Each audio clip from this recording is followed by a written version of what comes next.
మాట్లాడుతూ ఉన్నారు.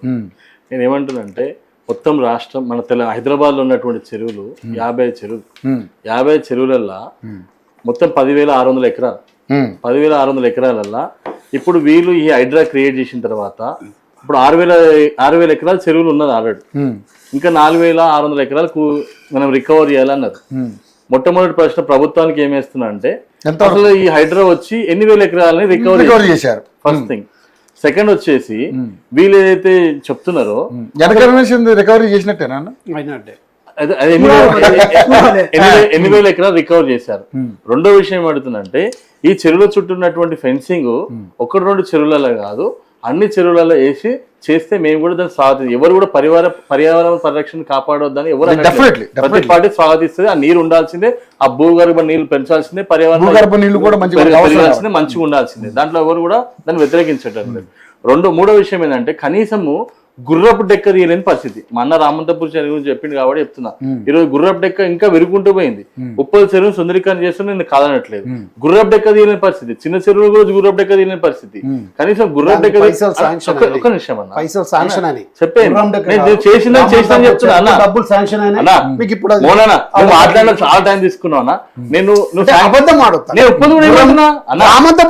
ముందు ఉప్పల్లి కనిపిస్తుంది జరుగుతుందని చెప్తున్నా. ఇది అయింది శాంక్షన్ అని నేను అంటున్నా, క్లారిటీ ఇస్తున్నా. ఓకే, మూడో విషయం ఏంటిదంటే ఇక్కడ రేవంత్ రెడ్డి గారు ఎప్పుడు కూడా ఎంత పెద్ద మీటింగ్లు అయినా కూడా ఆయన దగ్గర మిగులుతున్న బడ్జెట్ ఎంత, సార్ కూడా భరద్వాజ్ సార్ అనలిస్ట్, ఆయన కూడా తెలుసు, మీరు పెద్దలందరూ ఉన్నారు, 6,000 కోట్లే నా కాడ మిగులుతున్నాయి అంటుండు. మొత్తం మీద అన్ని ఎక్కడ దగ్గర వంచంగా నా కాడ మిగులుతున్నాయి 6,000 కోట్లు. ఈ 6,000 కోట్లతోనే నేను ప్రభుత్వాన్ని నడపాలంటుండు. ఇప్పటికు 1,50,000 కోట్లు అప్పు చేసిండు, ఇంకా 1,30,000 కోట్లు అప్పు చేయాలని మొన్న ఒక సందర్భంలో ఆయనే చెప్పిండు. అంటే ఇంత దౌర్భాగ్యమైన పరిస్థితి నడుస్తుంది ఎందుకు, అసలు ఏం పరిపాలన నడుస్తుంది? ఇంకా ఇలాంటి స్కీమ్లన్నీ ఇంప్లిమెంట్ చేస్తే ఎన్ని లక్షల కోట్లు అప్పు చేయాలి? మూడో విషయం. నెక్స్ట్ ఇక్కడ కేంద్ర ప్రభుత్వాన్ని ఉద్దేశించి మాట్లాడుతున్నాం. నేను అడుగుతున్నా, ఈ రాష్ట్రంలో రైతుల మీద ఉన్నటువంటి ప్రేమ రేవంత్ రెడ్డి గారికి ఎంతనో క్లియర్గా అర్థమవుతుంది. ఫసల్ బీమా యోజన అనే పథకం ఉంది. ఆ పథకాన్ని రాష్ట్రంలో ఎందుకు యూజ్ చేస్తలేదు, ఎందుకు ఇంప్లిమెంట్ చేయట్లేదు? ఇక్కడ ఈ రాష్ట్రంలో ఫసల్ బీమా యోజన పథకం అంటే అతివృష్టి అనావృష్టి జరిగినప్పుడు అక్కడ ఆ నష్టం జరిగినప్పుడు ఆ రైతు వెళ్ళి ఆ అప్లికేషన్ పెట్టుకుంటే ఆ ఫసల్ బీమా యోజన వాళ్ళకి డబ్బులు వచ్చే అవకాశం ఉంటుంది. కానీ అది ఎందుకు ఇంప్లిమెంట్ చేయట్లేదు అనేది ఫస్ట్. రెండో విషయము ఆయుష్మాన్ భారత్.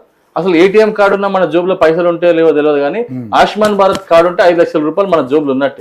ఏ సందర్భం ఎలా వస్తుందో తెలియక ఆయుష్మాన్ భారత్ కార్డు ఈరోజు నరేంద్ర మోడీ గారు ప్రవేశపెట్టినాక అది ఇంతవరకు కూడా మన రాష్ట్రంలో ఎందుకు ఇంప్లిమెంట్ చేయట్లేదు. మూడో విషయం ఎన్ఈపి, నేషనల్ ఎడ్యుకేషన్ పాలసీ ఎందుకు ఇంప్లిమెంట్ చేయట్లేదు ఇప్పటివరకు కూడా. మూడో విషయం ఇది చెప్పాల్సిన అవసరం ఉంది. నాలుగో విషయము బేటీ పడావ్ బేటీ బచావ్, పిఎం ఆవాస్ యోజన. ఇప్పుడు మన 10 లక్షల పైన 10 లక్షల లోపల ఎవరైతే జిఎస్టీ కడుతున్నారో, 10 లక్షల లోపల ఎవరైతే సంపాదిస్తున్నారో వాళ్ళందరూ కూడా జిఎస్టీ ఎగ్జామ్షన్ చేసింది కదా కేంద్ర ప్రభుత్వం. ఇవన్నీ ఇంప్లిమెంటేషన్ జరుగుతలేవా? అదే విషయంగా ఇక్కడ ఇంకో విషయం ఏం చెప్తున్నంటే హైడ్రా గురించి అన్న బూచిలాగా ఉంది, హైడ్రా గురించి చూపిస్తారంటే మీరు నిజంగా హైడ్రాని బూచిలాగా చూపిస్తారు ప్రజలకి. ఓ ఇది జరుగుతుంది అది జరుగుతుంది.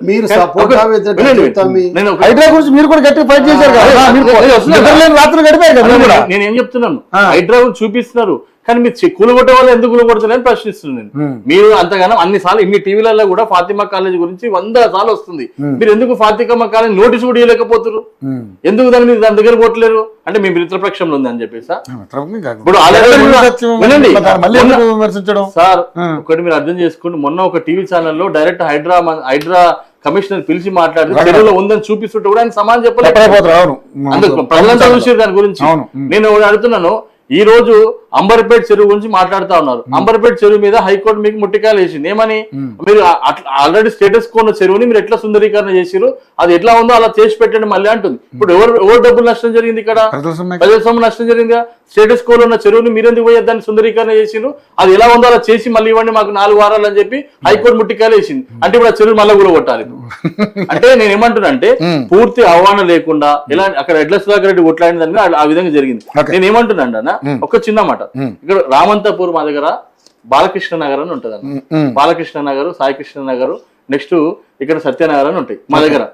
అది మూసి అక్కడ నుంచి ప్రవేశిస్తుంటది. అయితే ఇప్పటిదాకా అన్న చెప్పినట్టు అప్పుడు గతంలో ఉన్నటువంటి బీఆర్ఎస్ ప్రభుత్వంలో సైకిల్ ట్రాక్ వేసేసారు అన్న వాళ్ళు. ఇది బాగా అర్థం చేసుకోండి. సైకిల్ ట్రాక్ వేసేసారు ఆల్రెడీ. దాదాపు 10 kilometre cycle track bus stand నుంచి మొదలు పెట్టుకుంటూ ఉప్పల్ దాకా సైకిల్ ట్రాక్ పడిపోయింది. ఓకే. సైకిల్ ట్రాక్ పడిపోయిన తర్వాత ఇప్పుడు ఈ సైకిల్ ట్రాక్ లోపట మూసి, సైకిల్ ట్రాక్ మూసి బయట సైకిల్ ట్రాక్, సైకిల్ ట్రాక్ తర్వాత మనకు ఒకటి ఆడిటోరియం ఉంటది. ఆ ఆడిటోరియం తర్వాత ఈ ప్రజలు ఉంటారన్న. ఇప్పుడు ఏం చేస్తుండంటే ఈ సైకిల్ ట్రాక్ ని గులగొట్టి శిల్పరామం ఇవన్నీ గులగొట్టి లోపలి ప్రజల దగ్గరికి వస్తుండు. ఎందుకు వస్తాడు అసలు? ఎందుకు వస్తాడు లోపలి ప్రజల దగ్గరికి? లోపలికి 1/2 కిలోమీటర్ లోపల రావాల్సిన అవసరం ఏముంది?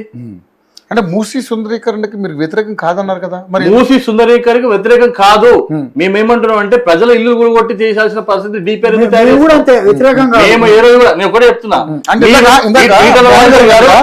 మంచి పని చేయాలంటే నేను చెప్తున్నా, ఈటల రాజేందర్ గారు క్లియర్ గా ఒక స్టాండ్ మీద దాని మీద కొట్టాడు, ఒక మాట చెప్పారు. నువ్వు మొదటిగా ఎవడు ఇల్లు కబ్జా చేయకుండా అక్కడ నుంచి 55 కిలోమీటర్లు గోడ కట్టు. ఫస్ట్ 20 ఫీట్లో 30 ఫీట్ల గోడ కట్టేసిన తర్వాత నువ్వు సుందరీకరణ పనులు స్టార్ట్ చేయి. నీ గోడ కట్టనే పరిస్థితి, గోడ కట్టడానికే నీకు సాధన చిన్న మాట 50 కిలోమీటర్ బడ్జెట్ తో కూడుకున్నటువంటి అంశాలు గోడ కట్టడం అన్న. గోడ కట్టే పరిస్థితి లేనప్పుడు 1,50,000 నీ గోడ ఒక 20 ఫీట్లు లేపుతావా, 30 ఫీట్లు లేపుతా గోడ కట్టేసి ఒక నిమిషం. అరే అంటే జరగకుండా అన్నకు తెలుసో తెలియదు, ఆల్రెడీ గతంలో నిజాం పరిపాలన ఉన్నప్పుడు గోడ కట్టే సందర్భం ఉంది. అర్థమైందా? రిటర్నింగ్ వాళ్ళు ఉంది.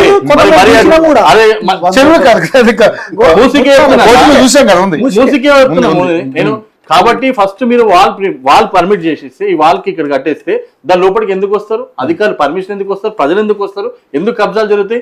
మీరే ఇస్తారు, మీరే కబ్జాలు చేపిస్తారు. చిన్న మాట నేనేమంటున్నా అంటే దయచేసి ఈ ప్రజల దగ్గర వచ్చి కూలగొట్టాల్సిన పరిస్థితి మీకు లేదు. హైడ్రాన్ తప్పకుండా డెవలప్ చేయాలి. మీకు ఇక్కడ నుంచి అక్కడ పోయే లోపల 20 నుంచి 30 ఎస్టీపీలు ఉన్నాయన్న, బాగా అర్థం చేసుకోండి. ఇదేంటిది? Sewerage treatment plant. ఇందులో వాటర్ వచ్చిన తర్వాత 7 ట్రిలియన్, మీకు బాగా అర్థం చేసుకోండి, 7 ట్రిలియన్ ఆఫ్ వాటర్ డైలీ మనకు మలముద్రాల ద్వారా బయటకు వచ్చి ఎందులో పోవాలి? ఇది ఎస్టీపీలకు వెళ్ళాలి. కానీ ఎస్టీపీలకు వెళ్ళదు. ఇది ఓన్లీ 1 ట్రిలియన్ ఆఫ్ వాటర్ మాత్రమే రోజు ట్రీట్మెంట్ జరుగుతుంది. మిగతా 6 ట్రిలియన్ ఆఫ్ వాటర్ మూసిలో అందులో అమోనియా ఫామ్ అవుతుంది. అందులో అమోనియా ఫామ్ అవుతుంది, లెడ్ ఫామ్ అవుతుంది. ఈ అమోనియా లెడ్ ఫామ్ అవడం వల్ల దాని నుంచి ఫిర్యాదుగూడలో, హైదరాబాద్ లో అక్కడ ఉన్నటువంటి చెరువుల ఆ మూసి పక్కన కూరగాయలు పండిస్తే హైదరాబాద్ లో తిండంతా అదే ఆకుకూరలు. దానివల్ల ఈరోజు కాళ్ళ నొప్పులు వస్తా ఉన్నాయి. దీని మీద పరిశోధన చేయరు. మూసి హైదరాబాద్ లో ఈ నీళ్లు కలవడం వల్ల చెరువు 1100 ఎకరాల చెరువు, అది 1100 ఎకరాల చెరువు నాశనం అయిపోయింది. ఈరోజు 1100 ఎకరాల చెరువు అది. అంటే నేను ఏమంటున్నా అంటే మనం అర్థం చేసుకోవాల్సింది, మీరు పనిచేసే దాంట్లో సమర్థవంతంగా పనిచేయండి. ఓకే, మీరు అన్నారు 1-2 ఇల్లులు పోతున్నాయి, వాళ్ళకి ఏం చేస్తున్నారన్నా డబుల్ బెడ్రూమ్ ఇస్తారా? డబుల్ బెడ్రూమ్ ఎవరికి ఇవ్వాలి? పూర్తికంగా ఆధారం లేని వాళ్ళకి, డబ్బులు లేని వాళ్ళకి, బతుకుదెరువు లేని వాళ్ళకి డబుల్ బెడ్రూమ్ ఇవ్వాలి. వీడు ఒక సాఫ్ట్వేర్ ఇంజనీర్, వీడు ఒక కోటీశ్వరుడు, వీడు ఇల్లు కొనుగొట్టుకున్న తర్వాత వాడిని డబుల్ బెడ్రూమ్ లో బతుకుమంటే వాడిని అసమర్థత చేసినట్టే కదా. వాడిని సామాన్య ఒక మంచి వ్యక్తిని తీసుకుపోయి నువ్వు వానితో పాటు ఉండాలంటే ఎట్లా ఉంటాడు? నువ్వు చెప్పాల్సింది కూలగొడుతున్న ఇల్లుకి ఉన్న ఈఎంఐకి ఇవన్నిటి మీద రేపు నువ్వు కడతావా? ఆ కూలగొట్టిన ఇల్లుకి వానికి డబ్బులు 3 రెట్లు ఇస్తావా, 2 రెట్లు ఇస్తావా? ఇవన్నీ ఆలోచన లేకుండా నువ్వు టక ఇల్లులు కూలగొట్టేసి హైడ్రాన్ ఒక భూతద్దం లాగా, ఒక భూతం లాగా చూపించి మిగతా వాళ్ళ దగ్గర నువ్వు ఎన్ని వేసుకుంటున్నావు మాకు తెలియదు అనుకుంటున్నావా? ఊరికే బట్టగాల్సింది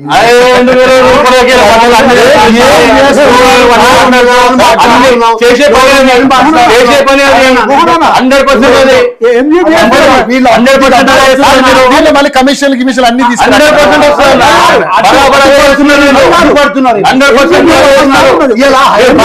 కమిషన్ల కోసమే ఈ రోజు హైడ్రాన్ ముంగడు పెట్టుకొని హైడ్రాన్ ఒక రంగనాథ్ ముంగడు పెట్టుకుని ఆటాడుతున్నారు. మీరు భూతద్దంలా చూపించి మిగతా వాళ్ళ పెద్ద పెద్ద ప్రాజెక్టుల వల్ల మీరు ఫాతిమా కాలేజ్ నోటీస్ చేయండి. దమ్ముంటే ఫాతిమా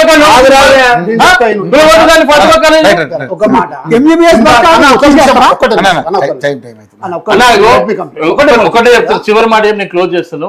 ఎవరికైనా కూడా బఫర్ జోన్ అనేది బఫర్ జోనే. అది ప్రభుత్వం ఎవరైనా కానీ అది బఫర్ జోన్ అనేది నీకు ఆల్రెడీ ఒక మూసి తర్వాత ఒక వాకింగ్ ట్రాక్ క్రియేట్ చేసినాక దాన్ని కులగొట్టి అర్హత ఉందా సర్వేలకి? ఏమంటున్నా? వాళ్ళ కులగొట్టి అర్హత ఉందా? ఎట్లా కులగొడుతున్నా? వాకింగ్ ట్రాక్ కులగొట్టి మా బాలకృష్ణ నగర్ ప్రజల దగ్గరికి ఎట్లా వస్తారు మీరు? నా సమయం ఇది, నా సమయం నాకు సమయం లేదు. నీ సమయం వచ్చినప్పుడు నువ్వు మాట్లాడు. ఉట్టిగానే ఇది పద్ధతి కాదు. unnecessary మాట్లాడడం correct. అన్నెసెసరీగా చేసే పని అది. చేసే పని అతి త్వరలో అసైన్ భూముల మీద రెగ్యులరైజ్ చేసిన అనేట్టు ప్రకటన రాకపోతే చూడండి, 100% వీళ్ళు అసైన్ భూముల దగ్గరికి మొత్తం భూములంతా లాక్కొని అగ్రిమెంట్లు చేసుకొని రెడీగా ఉన్నారు. ఈ పెద్ద ఎకరాలు ఉన్నారు. అదే జనాలు కూడా చూస్తుంటారు. 100% ఇది రాబోతుంది. నెక్స్ట్ ఈ యొక్క కాంగ్రెస్ ప్రభుత్వం వచ్చిన తర్వాత రియల్ ఎస్టేట్ వెనుక ఉండి రియల్ ఎస్టేట్ తొక్కేసి వీళ్ళు రియల్ ఎస్టేట్ గా డబ్బు సంపాదించుకున్న పరిస్థితి రోజు అక్కడ ఉన్న మంత్రులు, అక్కడ ఉన్నటువంటి ముఖ్యమంత్రి అందరూ కలిసి చేసినటువంటి నాటకం అని చెప్పి శాశ్వతమా? వాస్తవం ఎవరు శాశ్వతమా? అంతేగా చెప్తున్నది. ప్రజల దేవుని, ప్రజల నాయకులు అంతిమంగా. తెలంగాణ నష్టం జరుగుతుంది. సార్కి ఇచ్చేస్తాం. సోదరుడు మాట్లాడుతూ సాయికిరణ్ అన్న సైకిరణ్ అన్న మాట్లాడుతూ రేవంత్ రెడ్డి గారు ఇంత తప్పు చేసినారు 2.5 ఏళ్లలో అని ఒక ప్రభుత్వం మీద ఒక బురద వేసే ప్రయత్నం ఆయన చెప్పింది సార్.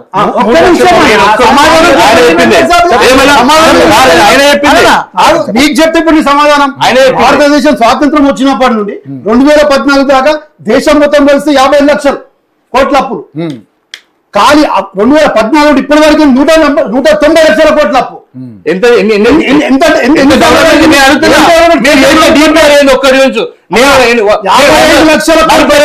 చూపిస్తాను నేను. 55 లక్షల టన్నులు చూపిస్తా. 1000 లక్షల కిలోమీటర్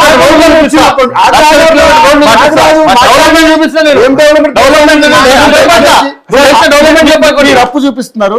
డెవలప్మెంట్ ఇన్ఫ్రాస్ట్రక్చర్ డెవలప్మెంట్ చూపించండి మీరు. ఈ రోజు మన జరిగిన యుద్ధంలో, మన జరిగిన పాకిస్తాన్ యుద్ధంలో 40% ఆఫ్ అమౌంట్ మొత్తం బడ్జెట్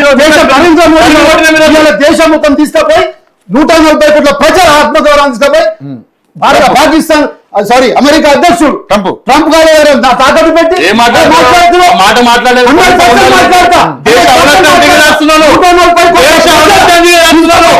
ఇది కరెక్ట్. ఆయన నువ్వు దేశం యొక్క ఔన్నత్యాన్ని తీసుకోను. ఏం మాట్లాడుతున్నారు? దేశ ఔన్నత్యాన్ని రేవంత్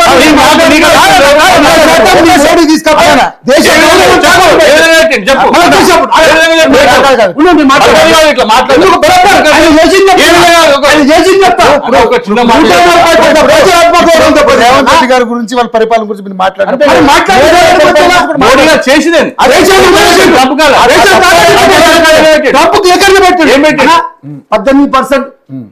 ట్యాక్స్ కట్టి మన దేశంకు మనమేమో 18% కట్టాలన్న అమెరికాకి, వాడేమో 0% అమ్ముకోవచ్చు అన్నాడు.